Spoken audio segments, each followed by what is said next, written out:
Hi అండి. Welcome back to my YouTube channel. అందరు ఎలా ఉన్నారు? నేనైతే చాలా బాగున్నాను. ఈరోజు ఏంటో అందరికి తెలిసిందే కదా! ఇంకా మనం చెప్పుకోబోయే సీరియల్ అయితే భలే సూపర్‌గా, భలే ట్విస్టింగ్‌గా చాలా అంటే చాలా బాగుంది. ఇంకా ఆలోచించకుండా మనం ఎపిసోడ్‌లోకి వెళ్ళిపోదాం.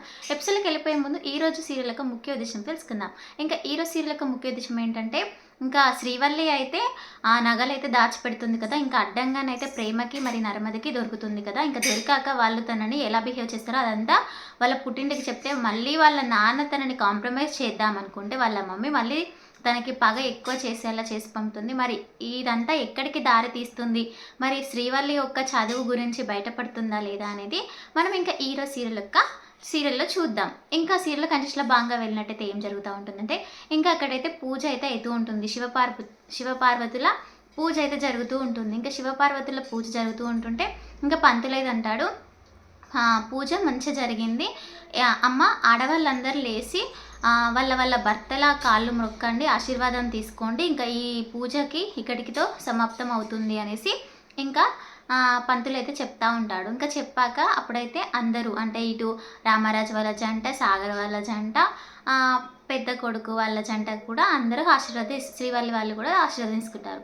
ఇంకా ప్రేమ అయితే ధీరజ్‌ది కాళ్ళు మొక్కడానికి అనుమానపడుతుంది. అప్పుడు ధీరజ్ అంటాడు, దీవిస్తాను కాళ్ళు మొక్కు అంటే, నువ్వు నన్ను పెళ్లి చేసుకున్నందుకు చాలా బాధపడుతున్నావు కదా! ఇంకా నీ దీవెనలు, నీ ఆశీర్వాదాలు నాకేమొద్దు అంటే, మొక్కవే రాక్షసి అనగానే మొక్కుతుంది. ఇంకా మొక్కాక ఇంక అక్కడ కొంచెం అలా సరదాగా ఉన్నాక ఇంకా అదంతా అక్కడ పూజ కంప్లీట్ అయిపోయాక ఇంకా శ్రీవల్లి అయితే అక్కడి నుంచి వాళ్ళ అమ్మ వాళ్ళ ఇంటికి వెళ్తుంది. వెళ్ళాక అప్పుడు వాళ్ళ అమ్మ వాళ్ళు బీడీలు చేసుకుంటూ కూర్చుంటుంటే ఇంకా బీడీల ఆకులు అనేటివి, లీవ్స్ అనేటివి ఉంటాయి కదా! వాటిని అన్నిటిని శ్రీవల్లి అయితే వాళ్ళ అమ్మ మీద వాళ్ళ నాన్న మీద పోస్తూ ఉంటుంది. ఏమైంది తల్లి, ఇలా ఎలా చేస్తున్నావు, ఎందుకు ఇలా చేస్తున్నావు అంటే, నువ్వు అబద్ధాల మీద అబద్ధాలు ఆడి నన్ను నగలు దాచిపెట్టమని, ప్రేమ నగలు దొంగతనం చేయమని చెప్పావు. నేను దొంగతనం చేసి పాతి పెడితే అది నా మెడకే చుట్టుకుంది. ఎప్పుడు నీ వల్ల నువ్వు చెప్పినట్టు నేను చేస్తే నీ వల్ల నాకు ఎప్పుడు ఏదో ఒక ప్రమాదం జరుగుతూనే ఉంటుంది. ఎప్పుడైనా నేను బాధపడుకుంటూనే ఉండాలి. మొన్నేమో అంతకుముందు పెళ్ళి గురించి బయటపడుతుంది, మన గురించి బయటపడుతుంది. మొన్నటిదాకా మా ఆయనకి ఇచ్చిన 10 లక్షల గురించి భయపడ్డాను. మళ్ళీ నిన్న ఆ నగల విషయంలో ఎప్పుడు నాకు ఆ ఇంట్లో ఎప్పుడు భయపడుకుంటూనే ఉండాలా? అసలు నాకంటూ ప్రశాంతత లేదు. నాకు పెళ్ళయిందనే కానీ నా భర్తతో నేను ఎప్పుడు సంతోషంగా లేను. అసలు తనతో ఎప్పుడు టైం స్పెండ్ చేసిందే లేదు అనేసి ఇంకా తనైతే బాధపడుతూ ఉంటుంది. ఇంకా అప్పుడు అలా బాధపడుకుంటూ వాళ్ళ అమ్మ చేసిన తప్పులన్నీ తనని చెప్పుకుంటూ బాధపడుకుంటూ తను తిడుతూ ఉంటుంది. ఇంకా అలా తిడుతూ ఉంటుంటే వాళ్ళ నాన్న, అమ్మ ఇలా రా అనేసి ఒక దగ్గర కూర్చోబెట్టి తనకి మంచి మాటలు చెప్తా ఉంటాడు.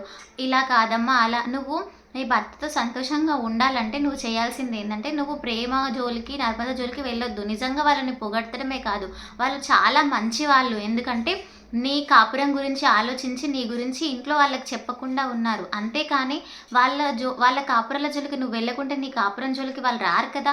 అలా అర్థం చేసుకోవచ్చు కదా అంటే శ్రీవల్లికి చాలా కోపం వస్తుంది. ఇంకా తనని కాంప్రమైజ్ చేయడానికి వాళ్ళ నాన్న చాలా చేస్తాడు.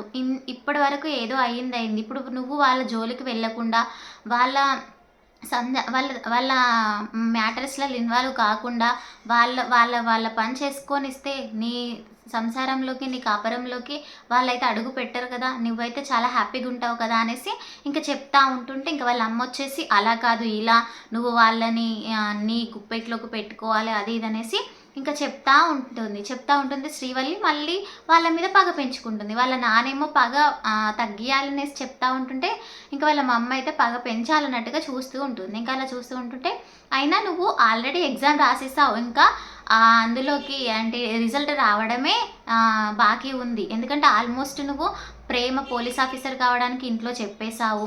ఇంకా ధీరజ్ ఇటు నర్మద, సాగర్‌ని గవర్నమెంట్ జాబ్ చేస్తానంటే ఆపేశావు. ఇంట్లో చెప్పేశావు. ఇంకా అది రగులుకుంటూ పొగలుగా మంటలు లేపుతుంది. నువ్వు ఇంకా వెయిట్ చేయి ఏం జరుగుతుందో అది అనేసి అంటే, ఇంకా అప్పుడు మళ్ళీ శ్రీవల్లి అంటుంది, నా గుప్పెట్లోకి పెట్టుకుంటా, ఖచ్చితంగా వాళ్ళిద్దరిని పెట్టుకుంటా అది ఇది అనేసి మాట్లాడుకుంటూ ఉంటుంది. ఇంకో ప్రక్కన ఇదంతా అలా జరుగుతూ ఉంటుంటే, ఇంకా రామరాజు వాళ్ళ ఇంట్లోనైతే ప్రేమ అయితే తను సరదాగా కూర్చొని నెయిల్ పాలిష్ అనేది పెట్టుకుంటూ ఉంటుంటే, ఇంకా అక్కడికి ధీరజ్ వస్తాడు. వచ్చేసి ఒక పేపర్ తీసుకొస్తాడు. అంటే ఆ పేపర్‌లో ఏంటంటే ప్రేమ ఎగ్జామ్ రాసే హాల్ టికెట్ అనేది ఉంటది. ఉంటాక ఇంకా వచ్చేసి ప్రేమ కళ్ళకి గంతలు కట్టేసి, అంటే రాక్షసి ఎందుకే అలా అన్నావు, నీ కడుపులో నా మీద ఇంత విషయం ఉందా అంటే, లేదు నా కడుపులో పొద్దున తిన్న 2 దోసలు, ఒక కాఫీ తప్ప ఏం లేవు అంటే, అది కాదు ఇది చూడు ఏంటో అనేసి చూస్తూ ఉంటుంటే, అయినా నువ్వేం ఎగ్జామ్ రాస్తావని హాల్ టికెట్ తీసుకొచ్చావు అంటే, నీకు ఇంగ్లీష్ చదవడం కూడా రాదా, అందులో ఎవరి పేరు ఉందో చూడు అంటే, ప్రేమ ఎగ్జామ్ రాయడం ఏంటంటే, నువ్వే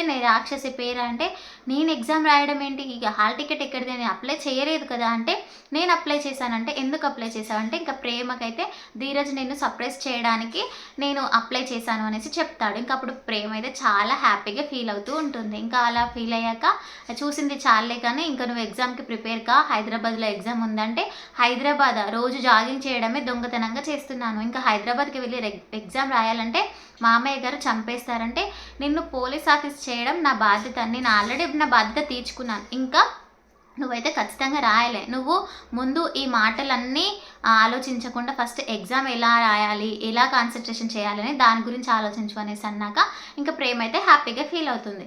ఇంకా అక్కడి నుండి ఇంకో ప్రక్కన సాగర్ అయితే తన గవర్నమెంట్ జాబ్ గురించి ఒక ఆఫీస్కి వెళ్ళి తనతో ఒక సార్తో మాట్లాడుతూ ఉంటుంటే, ఇంక అక్కడ అతను అయితే చెప్తా ఉంటాడు, నువ్వు గవర్నమెంట్ ఎగ్జామ్స్కి అసలు క్వాలిఫైయే కావు, ఎందుకంటే నువ్వు చదవట్లేదు, నువ్వు ఎగ్జామ్స్ సరిగ్గా రాయట్లేదు, నువ్వు ఎలా క్వాలిఫై అవుతావు అనేసి అంటుంటే, ఇంక అక్కడికి నర్మద వస్తుంది. వచ్చేసి ఇక్కడ ఎందుకున్నావు నువ్వు అంటే, నువ్వెందుకున్నావు అనేసి నర్మద అడిగితే, ఊరికే మా ఫ్రెండ్ని కలవడానికి అనేసి సాగర్ అయితే అబద్ధం చెప్తాడు.